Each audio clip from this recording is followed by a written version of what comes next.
ಎಲ್ಲರಿಗೂ ನಮಸ್ಕಾರ. ನಮ್ಮ ಹೊಸ ಚಾನೆಲ್ಗೆ ನಿಮ್ಮೆಲ್ಲರಿಗೂ ಸ್ವಾಗತ ಸುಸ್ವಾಗತವನ್ನು ನಾವು ಕೋರ್ತಾ ಇದ್ದೀವಿ.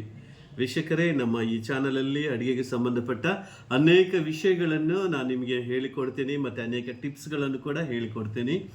ಸೊ ನಮ್ಮ ಚಾನಲನ್ನು ನೋಡಿ, ಅದರಲ್ಲಿ ಬರುವ ಕಂಟೆಂಟನ್ನು, ವೀಡಿಯೋಸನ್ನು ನೋಡಿ ನಿಮಗೆ ಇಷ್ಟವಾದರೆ ಲೈಕ್ ಮಾಡಿ, ಶೇರ್ ಮಾಡಿ, ಸಬ್ಸ್ಕ್ರೈಬ್ ಮಾಡಿ. ಸೊ ಈ ಚಾನಲನ್ನು ನಾನು ಪ್ರಾರಂಭ ಮಾಡಲಿಕ್ಕೆ ಕಾರಣವೇನೆಂದರೆ, ಆ್ಯಕ್ಚುಲಿ ಬೇರೆ ಚಾನಲ್ ಇತ್ತು. ಆ ಚಾನಲಲ್ಲಿ ಎಲ್ಲ ಮಿಕ್ಸ್ಡ್ ಕಂಟೆಂಟ್ ಆಗಿಬಿಟ್ಟಿತ್ತು. ಅಡುಗೆಗೆ ಸಂಬಂಧಪಟ್ಟಿದ್ದಾಯಿತು, ಮತ್ತು ಟ್ರಾವೆಲಿಂಗ್ ಆಯಿತು, ಬ್ಲಾಗ್ಸ್ ಆಯಿತು, ಎಲ್ಲವೂ ಮಿಕ್ಸ್ ಆಗಿದ್ದರಿಂದ ಈಗ ಯೂಟ್ಯೂಬ್ ಏನು ಮಾಡಿದೆ, ಒಂದೇ ಕಂಟೆಂಟ್ ಮಾಡಬೇಕು ಅಂತ ಹೇಳಿಬಿಟ್ಟು ರೂಲ್ ತಂದಿದ್ದಾಗ, ಅದಕ್ಕಾಗಿ ನಾನೇನು ಮಾಡಿದ್ದೀನಿ, ಅಡುಗೆಗೆ ಸಂಬಂಧಪಟ್ಟ ಎಲ್ಲ ವಿಷಯಗಳನ್ನು ಬರೀ ಈ ಚಾನಲಲ್ಲಿ ಮಾತ್ರವೇ ನಾನು ನಿಮಗೆ ತೋರಿಸ್ಕೊಡ್ಬೇಕು ಅಂತಿದ್ದೀನಿ. ಸೊ ಈ ನಮ್ಮ ಚಾನಲಲ್ಲಿ ಹಲವು ವಿಧವಾದ ವೆಜಿಟೇರಿಯನ್ಸು, ನಾನ್ ವೆಜಿಟೇರಿಯನ್ಸು ಎಲ್ಲ ವಿಧವಾದ ರೆಸಿಪಿಗಳನ್ನು ನಾನು ಮಾಡಿ ತೋರಿಸ್ತೀನಿ. ಅದು ಮನೆಯಲ್ಲಿ ಸಿಗುವಂಥ ಇಂಗ್ರೀಡಿಯೆಂಟ್ಸ್ ಮುಖಾಂತರವಾಗಿ ಯಾವ ರೀತಿಯಾಗಿ ನಾವು ರುಚಿಯಾಗಿ ಮಾಡಬೇಕು ಅನ್ನೋದನ್ನು ಕುರಿತಾಗಿ, ಮತ್ತು ಮನೆಯಲ್ಲಿರುವ ಇಂಗ್ರೀಡಿಯೆಂಟ್ಸನ್ನೇ ನಾವು ಬಳಸಿ ಯಾವ ರೀತಿಯಾಗಿ ನಾವು ಟೇಸ್ಟಾಗಿ ಮಾಡೋದು ಅಂತ ಹೇಳಿಬಿಟ್ಟು ನಾನು ಹೇಳಿಕೊಡ್ತೀನಿ. ಬನ್ನಿ ನೋಡೋಣ. ಆದರೆ ಇವತ್ತು ನಾನು ಮಾಡುವಂಥ ರೆಸಿಪಿ ಯಾವುದು ಅಂತಂದರೆ ಚಿಕನ್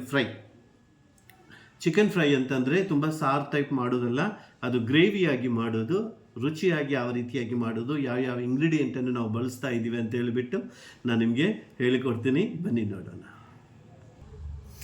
ಫ್ರೆಂಡ್ಸ್, ಈಗ ನಾನು 1.5 kg ನಾನು ಚಿಕನ್ ತೆಗೆದುಕೊಂಡಿದ್ದೀನಿ. ಈ ಚಿಕನ್ನನ್ನು ನಾನೇನು ಮಾಡಿದ್ದೀನಿ ಅಂತಂದರೆ, ಸ್ಕಿನ್ ಔಟ್ ಮಾಡಿಲ್ಲ, ವಿತ್ ಸ್ಕಿನ್ನೇ ತೆಗೆದುಕೊಂಡಿದ್ದೀನಿ. ಇದು ತುಂಬ ರುಚಿಯಾಗಿರುತ್ತೆ.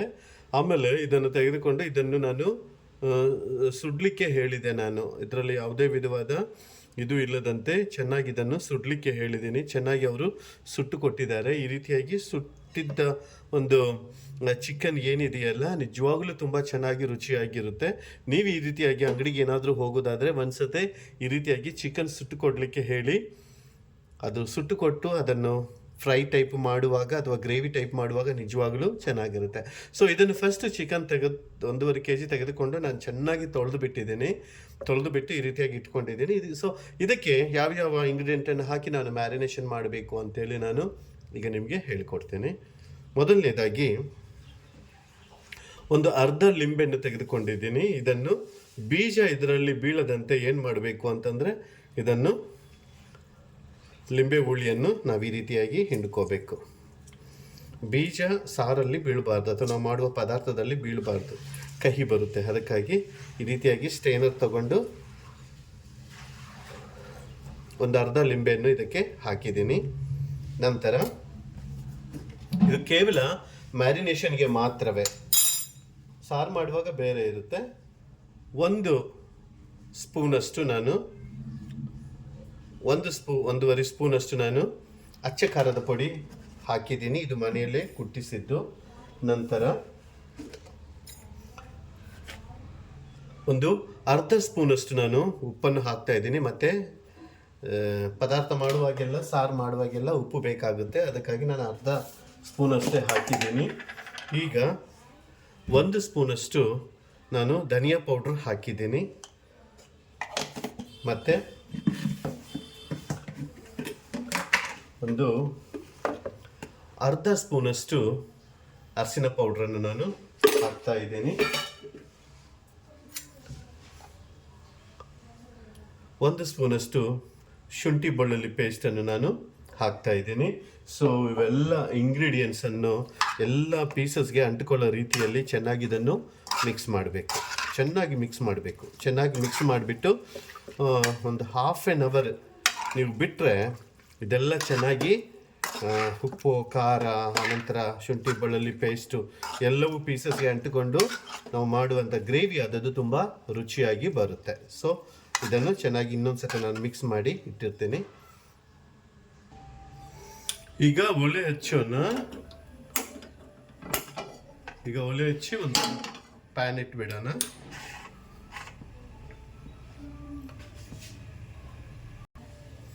ಈಗ ಪ್ಯಾನ್ ಬಿಸಿಯಾಗಿದೆ. ನಾನು ಕೊಬ್ಬರಿ ಎಣ್ಣೆ ಹಾಕ್ತಾ ಇದ್ದೀನಿ. ಅಂದರೆ ಪ್ರತಿಯೊಂದು ಸಾಂಬಾರು ಅಥವಾ ಯಾವುದು ಅಡುಗೆ ಮಾಡಿದರೂ ಕೂಡ ಇಲ್ಲ, ಕೊಬ್ಬರಿ ಎಣ್ಣೆ ಹಾಕೋದಾದರೆ ನಿಜವಾಗ್ಲೂ ಅದರ ಪರಿಮಳ, ಅದರ ಸ್ವಾದ, ಆಮೇಲೆ ಅದರ ರುಚಿ ಕೂಡ ಅದ್ಭುತವಾಗಿರುತ್ತೆ. ಸೊ ನಿಮ್ಗೆ ಮನೆಯಲ್ಲಿ ಯಾವುದಿರುತ್ತೆ ಅದನ್ನು ಹಾಕ್ರಿ, ನಾನು ಹೇಳ್ತಾ ಇದ್ದೀನಿ. ಸೊ ನಿಮ್ಗೆ ಅನುಕೂಲ ಯಾವುದಿದೆಯೋ ಆ ರೀತಿಯಾಗಿ ಹಾಕ್ಕೊಳ್ಳಿ. ಅನಂತರ ಶೇಂಗಾ ಎಣ್ಣೆ ಕೂಡ ಒಳ್ಳೆ ರುಚಿ ಕೊಡುತ್ತೆ, ಎಳ್ಳೆಣ್ಣೆ ಕೂಡ ತುಂಬ ಚೆನ್ನಾಗಿ ರುಚಿ ಕೊಡುತ್ತೆ. ಸ್ವಲ್ಪ ಎಣ್ಣೆ ಕಾಯಿ,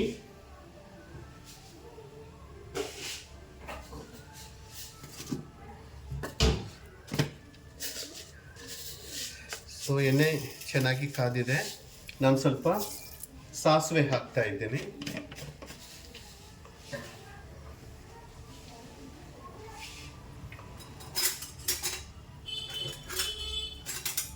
ಸಾಸಿವೆ ಸ್ವಲ್ಪ ಸಿಡಿಲಿ. ಈಗ ಅದು ಸಾಸಿವೆ ಚಟ್ಪಟ ಅಂತ ಇದೆ, ಸ್ವಲ್ಪ ನಾನು ಜೀರಿಗೆ ಕೂಡ ಹಾಕ್ತಾ ಇದ್ದೀನಿ. ಸೊ ನಂತರ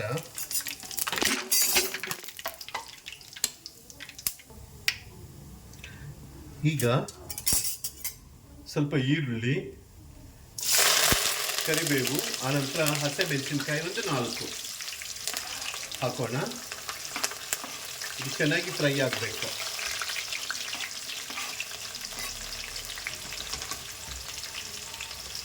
ನೋಡ್ತಾ ಇದ್ದೀರಲ್ಲ, ಒಂದು 2 ಈರುಳ್ಳಿ ಹಾಕಿದ್ದೀನಿ. ಆಮೇಲೆ ಸ್ವಲ್ಪ ಕರಿಬೇವಿನ ಸೊಪ್ಪು, ಆನಂತರ ಮೆಣಸಿನ್ಕಾಯಿ ನಾನು ದಂಟು ಮೆಣಸಿನ್ಕಾಯಿ ಹಾಕಿದ್ದೀನಿ.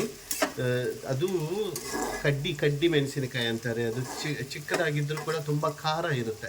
ಈಗ ನೀವು ನೋಡ್ತಾ ಇದ್ರಲ್ಲ, ಈ ರೀತಿಯಾಗಿರುತ್ತೆ, ತುಂಬ ಖಾರ ಇರುತ್ತೆ. ಸೊ ನಾವು ಸಾರಿಗೆ ಖಾರ ಪುಡಿ ಹಾಕುವಾಗ ನೋಡಿ ಹಾಕ್ಕೋಬೇಕು. ಇದು ಖಾರ ಜಾಸ್ತಿ ಆಗಿದೆ, ಅದಕ್ಕಾಗಿ ನೋಡಿ ಹಾಕ್ಕೋಬೇಕು.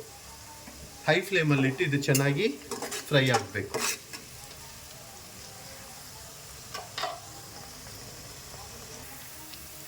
ಈಗ ಈರುಳ್ಳಿ ಚೆನ್ನಾಗಿ ಫ್ರೈ ಆಗಿದೆ, ನೋಡ್ತಾ ಇದ್ರಲ್ಲ, ಬ್ರೌನ್ ಕಲರ್ ಬಂದಿದೆ. ಈಗ ಈ ಟೈಮಲ್ಲ ಇದಕ್ಕೆ ನಾವು ಒಂದು 2 ಸ್ಪೂನಷ್ಟು ನಾವು ಶುಂಠಿ ಬೆಳ್ಳುಳ್ಳಿ ಜಿಂಜರ್ ಗಾರ್ಲಿಕ್ ಪೇಸ್ಟನ್ನು ಹಾಕಿ ಚೆನ್ನಾಗಿ ಫ್ರೈ ಮಾಡಬೇಕು. ಇನ್ನೊಂದು, ಈರುಳ್ಳಿ ಫ್ರೈ ಚೆನ್ನಾಗಿ ಆದ ಮೇಲೆ ತಕ್ಷಣವೇ ಯಾವುದು ಹಾಕಬೇಕೋ ಈರುಳ್ಳಿ ತಕ್ಷಣವೇ ಹಾಕಿಬಿಡಬೇಕು. ಇಲ್ಲ ಅಂತಂದರೆ ಅದು ಸೀದು ಹೋಗುತ್ತೆ, ಆಮೇಲೆ ಟೇಸ್ಟ್ ಚೆನ್ನಾಗಿ ಬರಲ್ಲ. ಆಯ್ತಲ್ಲ, ಪ್ರತಿಯೊಂದು ನಾವು ಮಾಡುವ ಅಡುಗೆ ಮೇಲೇ ಡಿಪೆಂಡ್ ಆಗಿರುತ್ತೆ. ನಾವು ಯಾವ ವಿಧದಲ್ಲಿ ಇಂಟ್ರೆಸ್ಟ್ ತೊಗೊಂಡು ಮಾಡ್ತೀವಲ್ಲ ಅದರಲ್ಲಿನೇ ಅದು ಟೇಸ್ಟ್ ಅನ್ನೋದು ಕೂಡ ಬರುತ್ತೆ. ಅದಕ್ಕಾಗಿ ಅಡುಗೆ ಮಾಡುವಾಗ ಯಾವುದಾದ ಮೇಲೆ ಯಾವುದು ಹಾಕಬೇಕನ್ನೋದು ಮೊದಲೇ ನಮಗೆ ಅರಿವು ಇರಬೇಕು. ಸೊ ಇದು ಹಸೆ ವಾಸನೆ ಎಲ್ಲ ಹೋಗಿ ಚೆನ್ನಾಗಿ ಫ್ರೈ ಆಗಬೇಕು.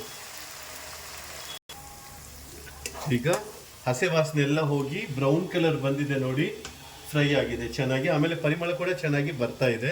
ಈಗ ನಾನೊಂದು 3-4 ಟೊಮೆಟೊ ಏನು ಮಾಡಿದ್ದೀನಿ, ಸಣ್ಣ ಪೀಸಸ್ ಆಗಿ ಕಟ್ ಮಾಡಿ ಇಟ್ಟುಕೊಂಡು ಈಗ ಇದರಲ್ಲಿ ಸೇರಿಸ್ತಾ ಇದ್ದೀನಿ.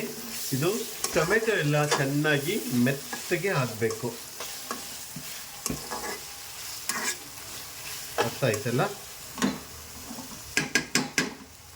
ಇದಕ್ಕೆ ಸ್ವಲ್ಪ ಹೊತ್ತು ಮುಚ್ಚಳ ಇಟ್ಬಿಡುವ.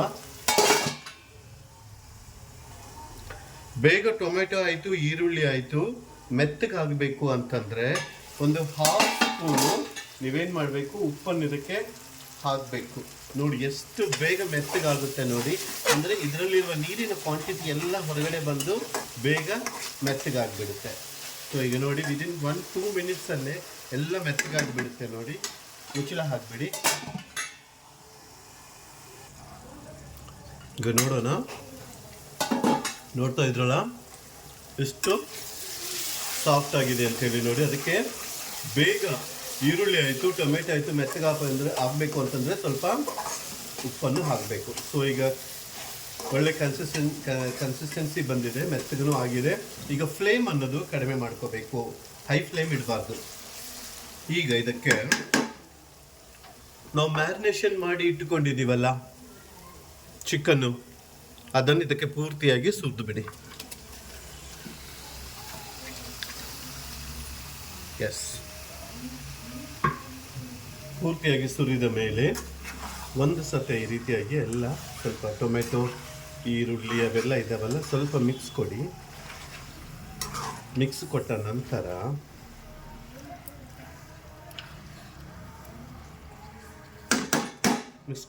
ಕೆಲವು ಪೌಡರ್ಸ್ ಎಲ್ಲ ನಾವು ಸೇರಿಸ್ಕೊಂಡು ಬಿಡೋಣ. ಆಗಲೇ ನಾವು 1 ಸ್ಪೂನ್ ಧನಿಯಾ ಪೌಡ್ರ್ ಹಾಕಿದ್ವಲ್ಲ, ಈಗ ಇನ್ನೊಂದು ಸ್ಪೂನನ್ನು ಹಾಕ್ಕೊಳ್ಳೋಣ. 1.5 ಸ್ಪೂನ್ ಧನಿಯಾ ಪೌಡರ್ ಇದು.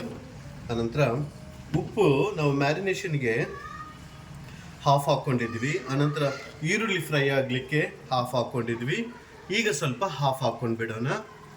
ಜಾಸ್ತಿ ಹಾಕೋಬೇಡಿ ಉಪ್ಪು, ಯಾಕಂದರೆ ಮತ್ತೆ ಅದಕ್ಕೆ ಕಡಿಮೆ ಮಾಡಲಿಕ್ಕೆ ಅದು ಇದು ಭಾಳಷ್ಟು ಕಷ್ಟಪಡಬೇಕಾಗುತ್ತೆ. ಅದಕ್ಕೆ ಉಪ್ಪು ಹಾಕುವಾಗ ನೋಡಿ ನೋಡಿ ಹಾಕ್ಕೋಬೇಕು. ನಂತರ ಅರಿಶಿನ ಪೌಡ್ರ್ ಕೂಡ ಹಾಫ್ ಹಾಕಿದ್ವಿ. ಈಗ ಸ್ವಲ್ಪ ಹಾಫ್ ಹಾಕಿಬಿಡೋಣ. ಈಗ ಮೇಯ್ನ್ ಇನ್ನೊಂದು ಏನಂತಂದರೆ ಖಾರದ ಹುಡಿ. ನಾನು ಕಡ್ಡಿ ಮೆಣಸು ಅಂತೇಳಿ ಹೇಳಿದೆ, ಅದು ತುಂಬ ಖಾರ ಇರುತ್ತೆ. 1.5 ಸ್ಪೂನ್ ಹಾಕಿದ್ದೀನಿ. ಈಗ ಇನ್ನು 1.5 ಸ್ಪೂನ್ ಹಾಕ್ತಾ ಇದ್ದೀನಿ, ಸಾಕು. ಇಷ್ಟು ಮಾತ್ರ ಅಲ್ಲದೆ ಸ್ವಲ್ಪ ಇದಕ್ಕೆ ಇದು ಹಾಕೋಣ.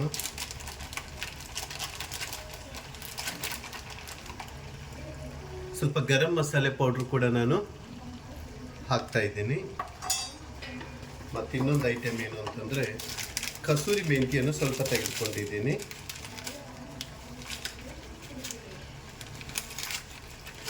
ಅದನ್ನು ಹಾಕ್ಬಿಡೋಣ. ಸೊ ನೋಡ್ತಾ ಇದ್ರಲ್ಲ, ಸ್ವಲ್ಪ ಕಸೂರಿ ಮೆಂತ್ಯ ತೆಗೆದುಕೊಂಡಿದ್ದೀನಿ.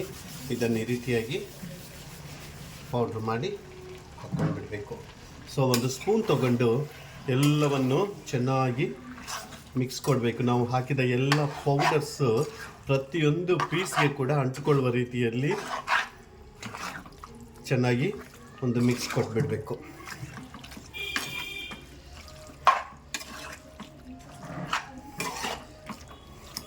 ಈಗ ಮಿಕ್ಸ್ ಕೊಟ್ಟಿದ್ದೀವಲ್ಲ, ಓಕೆ. ಈಗ ಏನು ಹಾಕಬೇಡಿ, ಲೋ ಫ್ಲೇಮಲ್ಲಿ ಇಟ್ಬಿಟ್ಟು ಇದನ್ನು ಮುಚ್ಚಳ ಇಟ್ಬಿಡಿ. ಸೊ ಈ ರೀತಿಯಾಗಿ ಮುಚ್ಚಳ ಇಟ್ಬಿಟ್ರೆ ಚಿಕನ್ನಲ್ಲಿರುವ ನೀರೆಲ್ಲ ಹೊರಗಡೆ ಬರುತ್ತೆ. ಆನಂತರ ನಾವು ಹಾಕಿದ ಎಲ್ಲ ಪೌಡರ್ಸು ಪ್ರತಿಯೊಂದು ಪೀಸ್ಗೂ ಚೆನ್ನಾಗಿ ಅಂಟಿಕೊಳ್ಳುತ್ತೆ. ಸೊ ಆವಾಗ ಟೇಸ್ಟು ಚೆನ್ನಾಗಿರುತ್ತೆ. ಒಂದು 15 ನಿಮಿಷ ತನಕ ಇದರ ಹತ್ತಿರ ಬರಲಿಕ್ಕೆ ಹೋಗಬೇಡಿ. 15 ನಿಮಿಷ ಆದಮೇಲೆ ಮತ್ತೆ ನಾನು ನಿಮಗೆ ತೋರಿಸ್ತೀನಿ. ಈಗ ನೋಡೋಣ ಎಲ್ಲಿ ತನಕ ಆಗಿದೆ ಅಂತ ಹೇಳಿಬಿಟ್ಟು. ವಾವ್, ಚಿಕನ್ನಲ್ಲಿದ್ದ ನೀರೆಲ್ಲ ಹೊರಗಡೆ ಬಂದಿದೆ ನೋಡಿ. ಆಮೇಲೆ ಚಿಕನ್ ಕೂಡ ಆಲ್ಮೋಸ್ಟ್ ಅರ್ಧ ಬೆಂದಿದೆ. ಈಗಲೇ ಎಷ್ಟು ಒಳ್ಳೆ ಪರಿಮಳ ಘಮಘಮ ಅಂತ ಬರ್ತಾ ಇದೆ ನೋಡಿ, ಅಷ್ಟು ಚೆನ್ನಾಗಿದೆ. ಈಗ ಇದಕ್ಕೆ ಇನ್ನೂ ಸ್ವಲ್ಪ ಬೇಯಬೇಕಲ್ವಾ, ಸ್ವಲ್ಪ ನೀರನ್ನು ಹಾಕ್ಕೊಳ್ಳೋಣ. ಈಗ ಚಿಕನ್ ಅರ್ಧ ಬೆಂದಿದೆ, ಇನ್ನು ಅರ್ಧ ಬೇಯಲಿಕ್ಕೆ ಸ್ವಲ್ಪ ನೀರನ್ನು ನಾನು ಹಾಕ್ತಾ ಇದ್ದೀನಿ. ಎಸ್, ಇನ್ನು ಸ್ವಲ್ಪ ನೀರು ಬೇಡ, ಸಾಕು. ಸೊ ಇದೆಲ್ಲ ಚೆನ್ನಾಗಿ ಈಗ ಫ್ಲೇಮ್ ದೊಡ್ಡದು ಮಾಡಬೇಕು. ನೀರು ಹಾಕಿದ್ದೀವಲ್ಲ, ಫ್ಲೇಮ್ ದೊಡ್ಡದು ಮಾಡಬೇಕು. ನೀರು ಹಾಕೋಕ್ಕಿಂತ ಮುಂಚೆ ಫ್ಲೇಮ್ ದೊಡ್ಡದು ಮಾಡಿದರೆ ಅದು ತಳ ಅಂಟ್ಕೊಂಡು ಬಿಡುತ್ತೆ. ಅದಕ್ಕಾಗಿ ಈಗಲೇ ಟೇಸ್ಟ್ ನೋಡ್ಕೋಬೇಕು. ಉಪ್ಪು, ಖಾರ, ಹುಳಿ ಎಲ್ಲ ಚೆನ್ನಾಗಿದೆಯೋ ಇಲ್ಲೋ ಸ್ವಲ್ಪ ನೋಡ್ಕೋಬೇಕು. ನೋಡ್ತೀನಿ ನಾನು.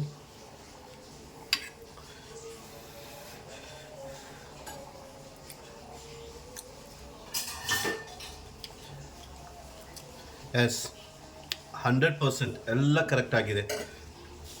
ಇನ್ನು ಯಾವುದು ಹಾಕೋದು ಬೇಡ, ತೆಗೆಯೋದು ಬೇಡ. ಒಂದು 15ರಿಂದ 20 ನಿಮಿಷ ಇದು ಚೆನ್ನಾಗಿ ಬೇಯಲಿಕ್ಕೆ ಬಿಟ್ಬಿಡೋಣ. ಈಗ ನೋಡಿ ಎಲ್ಲಿ ತನಕ ಆಗಿದೆ. ವಾವ್, ಚೆನ್ನಾಗೈತಲ್ಲ. ಆಯಿಲ್ ಎಲ್ಲ ಮೇಲೆ ಬಂದಿದೆ ನೋಡಿ. ಹತ್ತಿರದಲ್ಲಿ ನಾನು ತೋರಿಸ್ತೀನಿ. ಆಯಿಲ್ ಎಲ್ಲ ಮೇಲೆ ಬಂದಿದೆ. ಪೀಸಸ್ ಕೂಡ ತುಂಬ ಚೆನ್ನಾಗಿ ಸಾಫ್ಟಾಗಿ ಆಗಿಬಿಟ್ಟಿದೆ. ಈಗ ನಾವು ಇದು ಹಾಫ್ ಮಾಡ್ಕೊಳ್ಳೋಣ, ಡಿಶ್ ಔಟ್ ಮಾಡ್ಕೊಳ್ಳೋಣ ಬನ್ನಿ.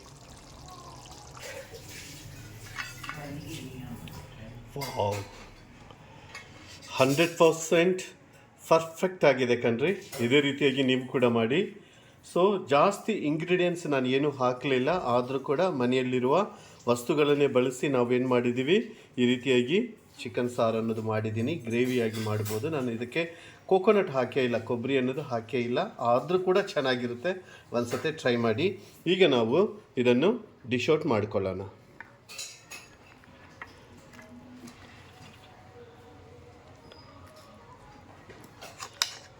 ಇದು ರೊಟ್ಟಿಗೆ, ಚಪಾತಿಗೆ, ಆನಂತರ ಅನ್ನ, ಪರೋಟ ಎಲ್ಲದಕ್ಕೂ ತುಂಬ ಚೆನ್ನಾಗಿರುತ್ತೆ ರೀ. ಒಂದ್ಸತಿ ಟ್ರೈ ಮಾಡಿ. ಸೊ ಫ್ರೆಂಡ್ಸ್, ನೋಡಿದ್ರಲ್ಲ ಯಾವ ರೀತಿಯಾಗಿ ಚಿಕನ್ ಗ್ರೇವಿ ಮಾಡಿದ್ದೀನಿ ಅಂತೇಳಿ. ರಿಯಲಿ ಇದು ಕೋಕೋನಟ್ ಆಯಿಲಿಂದ ಮಾಡಿದ್ದರಿಂದ ಸ್ವಾದಂತೂ ತುಂಬ ಚೆನ್ನಾಗಿದೆ. ಏನ್ರಿ, ಒಂದ್ಸತಿ ನೀವು ಟ್ರೈ ಮಾಡಿ.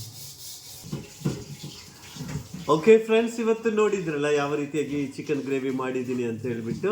ಸೊ ಮುಂದಿನ ಸಂಚಿಕೆಯಲ್ಲಿ ಮತ್ತೊಂದು ಐಟಮ್ ನಾನು ನಿಮಗೆ ಮಾಡಿಕೊಡ್ತೀನಿ, ಆನಂತರ ತೋರಿಸ್ಕೊಡ್ತೀನಿ ಕೂಡ. ಇನ್ನೊಂದು ನಾನ್ ವೆಜ್ ಐಟಮ್ ಆಗಲಿ, ವೆಜಿಟೇರಿಯನ್ ಐಟಮ್ ಆಗಲಿ, ಯಾವುದಾದ್ರೊಂದು ರೆಸಿಪಿಯನ್ನು ನಾನು ನಿಮಗೆ ತೋರಿಸಿಕೊಡ್ತೀನಿ. ಅಲ್ಲಿ ತನಕ ನನ್ನ ಚಾನಲನ್ನು ಸಬ್ಸ್ಕ್ರೈಬ್ ಮಾಡಿ, ಲೈಕ್ ಮಾಡಿ, ಶೇರ್ ಮಾಡಿ. ನೋಡಿದ್ದಕ್ಕಾಗಿ ಧನ್ಯವಾದಗಳು. Thank you.